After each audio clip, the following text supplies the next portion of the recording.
They strike without warning and then vanish into the desert.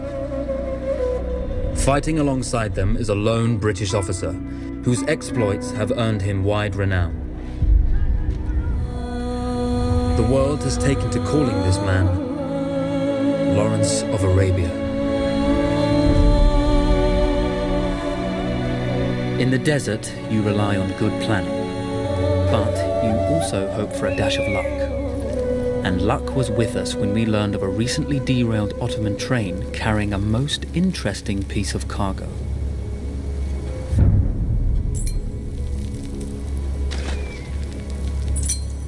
A small patrol had joined the Ottomans who survived the crash.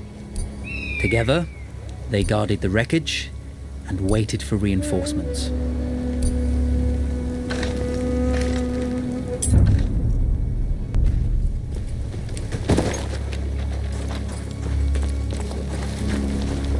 A lone fighter has just one advantage over a large enemy force. A lone fighter can move unseen.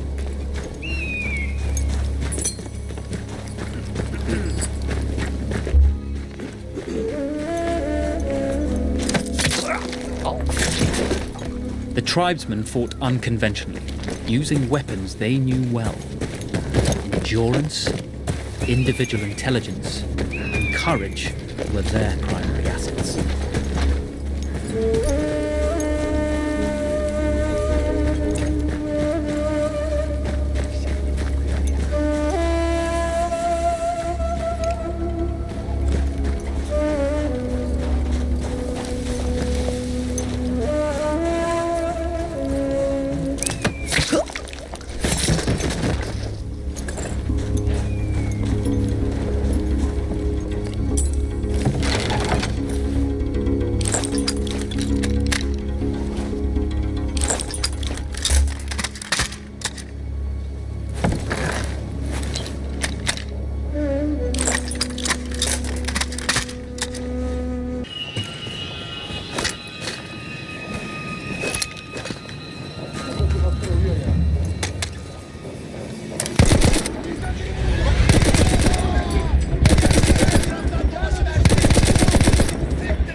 Now, it's over.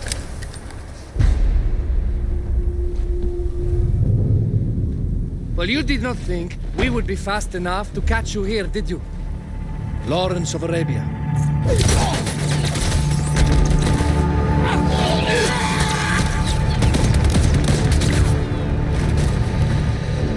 Actually, I was rather depending on it. Lawrence. Well, this is very clever. Now the hunter becomes the hunted. So who might you be? How enchanting you are, my dear. Ahmed. I'll show you enchanting. If it weren't for you, I'd be free. Free, is it? You'll be free when you're dead. And I'm happy to tell you, the Empire intends to grant you all this freedom very soon. Even now, an engine of destruction scours this desert, obliterating your allies, your families, your homes. Soon there will be nowhere to run. Nowhere to hide. Soon all that you know, and all that you love, will be ashes. You will all be free to die. Oh. Ah, you animal! Zara. Oh. Now I understand that you would like nothing more than to strip the flesh from that man's feet and send him off into the desert naked to die. But think about it. You're right. I'm sorry. My friend here, she can be a little brusque. You're going to tell me how to lie to your train so we can lure it into a trap and destroy it. Impossible. To even begin to talk to that train, you would need an entire book of communication codes. Oh, like this one, you mean? You can never stop the progress of machines. One day, the whole world will take your lands and the precious black gold beneath its sands. We shall see, my friend.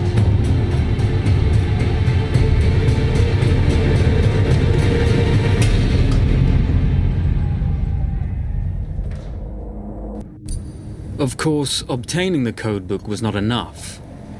To destroy this Iron Dragon, this Canavar, as the Ottomans had named it, we had to send it 3 encrypted messages telling it to stand down.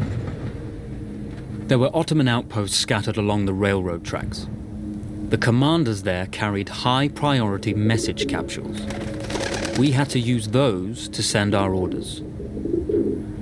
Infiltrating the village wouldn't be easy. A full detachment of Ottoman soldiers had occupied it. The Ottomans had chosen an isolated location for their desert outpost. It seemed lightly defended. It was also well stocked with arms and equipment. The ancient ruins were all that remained of a civilization now lost to time. The Ottoman Empire brought in the modern world with a host of armored vehicles and field guns.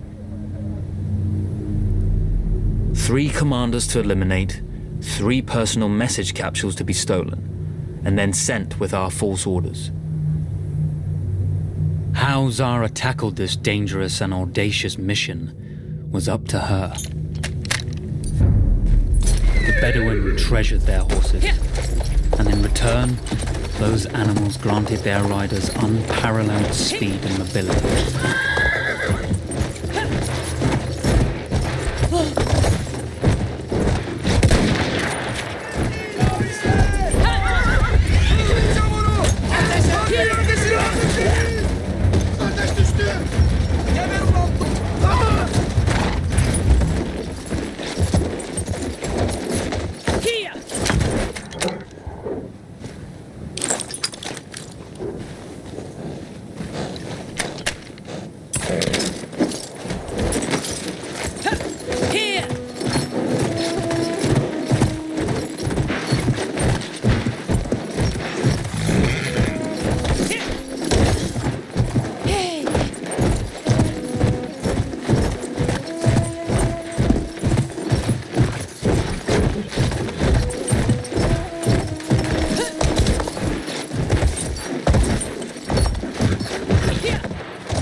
A single order wouldn't be enough. Ottoman protocol required the message to be received in triplicate before the train would acknowledge it as genuine.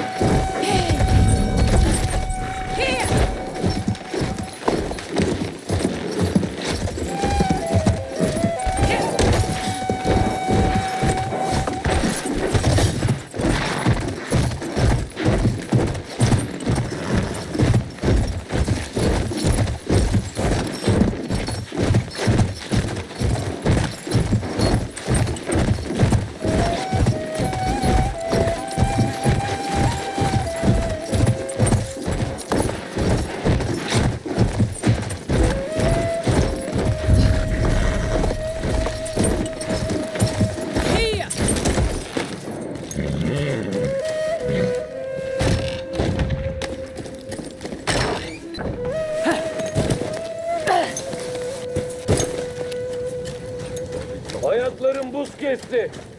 Hepsi gavurların suçu bu hal. İşitecekler.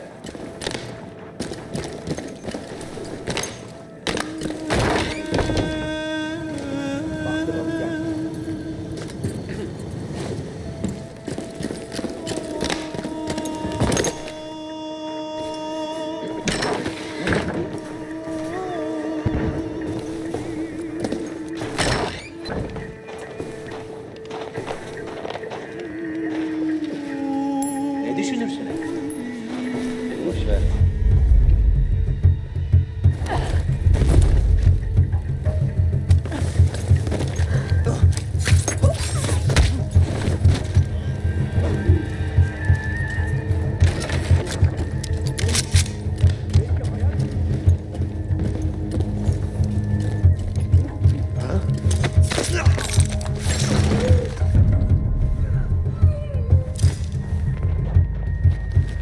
Hadi lan pistomüs seni. Teslim ol. Bir kapalılık yapma oğlum.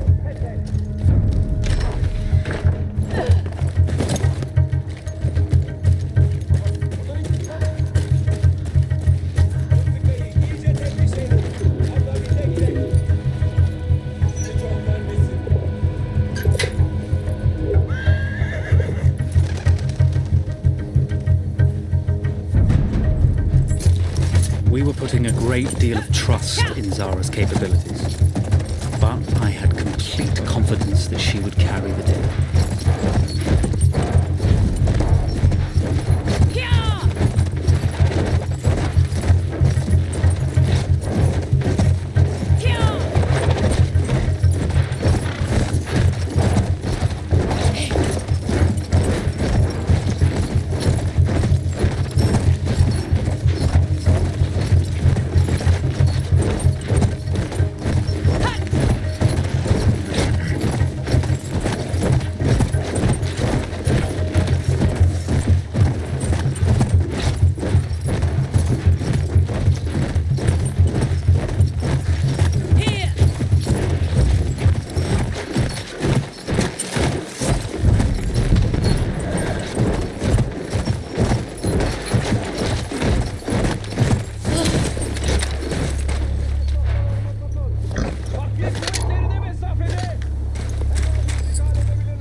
Dış emniyet hattına ilişkin emirleriniz nedir? Ana bölük burada kalsın. Çevreyi 20 dakikada... Şurada. Deyyus'u vur!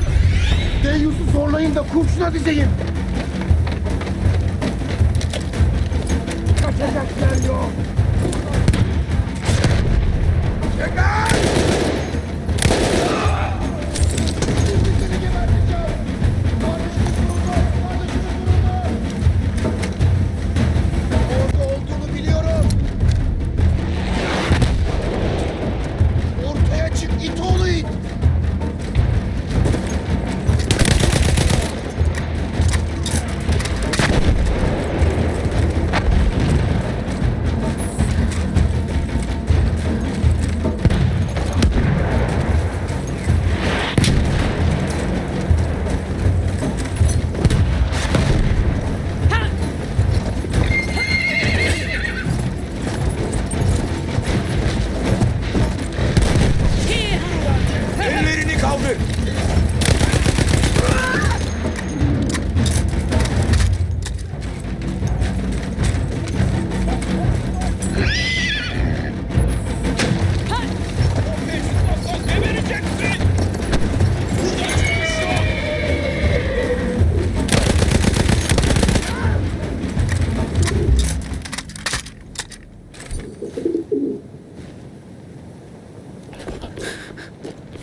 Although you see, the message had already been sent, my dear.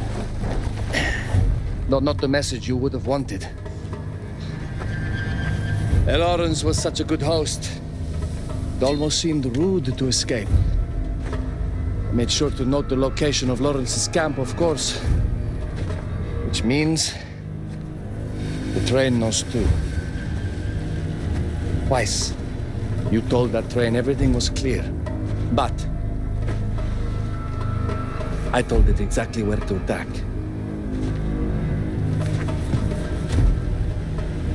The beast has your scent, my dear. And it's coming to slaughter you and your little band of rebels. First, the firestorm from the cannon. Then, up close with the troops to slaughter any survivors.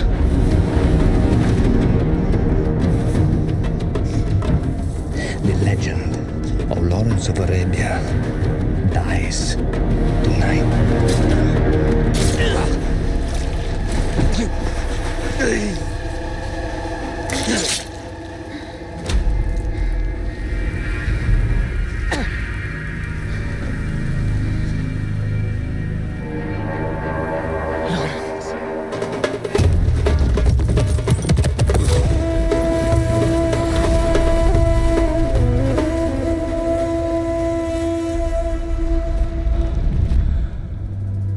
You slipped away just in time.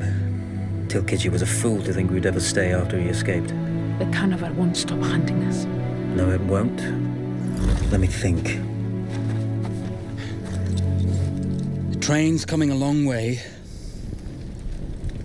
So it'll have to stop to take on water. That's where we strike. Agreed. I'll deal with any sentries, then rig explosives on the track. Yes, and I'll rally our fighters.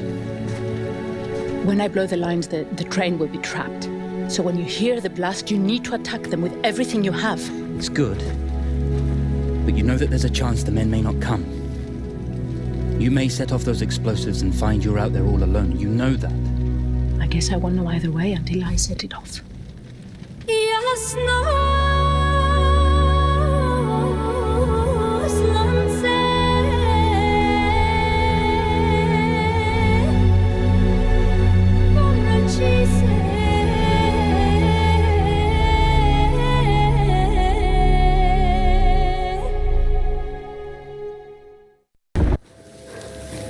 Man makes plans, and God laughs.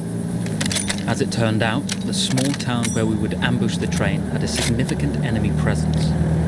Those troops would have to be dealt with before the explosives could be set.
Hareket edersen geberirsin.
Geber kafir!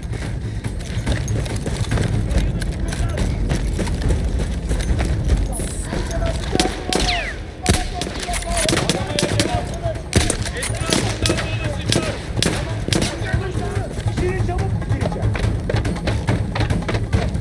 Bizden al! Teslim ol kafir! Ön ateş için mevki yok! Bizden biri vuruldu. Komutun üzerine gidin.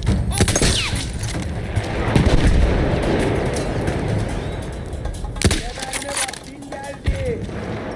Ötlek gibi kaçarsın böyle!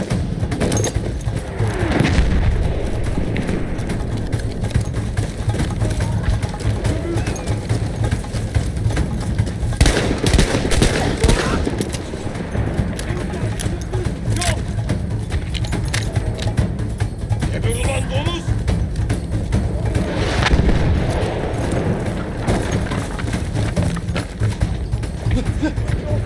Bir siktir git ya.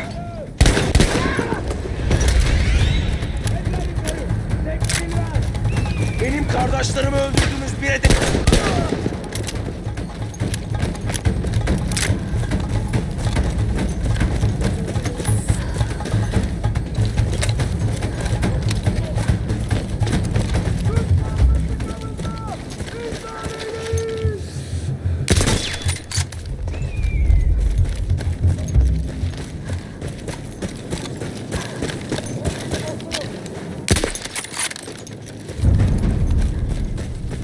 Once Zara secured the town, the trap could be set for the arriving train.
vengeance can be a sweet or bitter brew.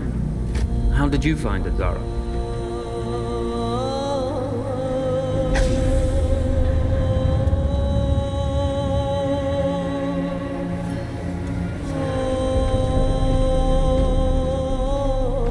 And you're right, we do need to think bigger, act bigger. Maybe even the Suez Canal.